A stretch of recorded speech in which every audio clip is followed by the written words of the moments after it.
Bunny Bunny Bunny నువ్విక్కడ fee కడతానికి వచ్చా.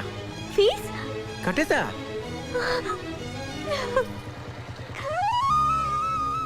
అంత డబ్బులా? అవన్నీ నీకెందుకు, నువ్వు ముందు ఎగ్జామ్స్ మీద కాన్సన్ట్రేట్ చేయి. నేను నెక్స్ట్ సెమిస్టర్ ఫీజు కూడా అరేంజ్ చేస్తాను, ఏ వరి అవకు, సరేనా? మధు, దీనికి కూడా ఏడిపోయినా. అది ఎప్పుడు అలా హ్యాపీగా నవ్వుతూ ఉండాలి. ఓకే, వెళ్ళొస్తా. Thank you. బాయ్. బన్నీ ఎక్కడికి వెళ్తున్నావు? ఇంటికి వెళ్తున్నా. నా బండి పంక్చర్ అయింది, నేను కూడా నీతో రావచ్చా? ఎగిరే మబ్బులలోన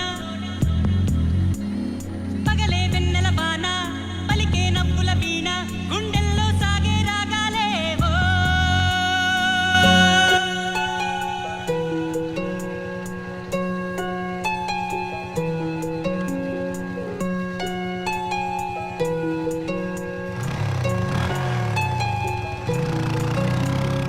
ఏ ఉదయం ఏ హృదయం చేరుతుందో ఈ ప్రేమ, ఏ నిమిషం ఏది నిజం తెలియకుండా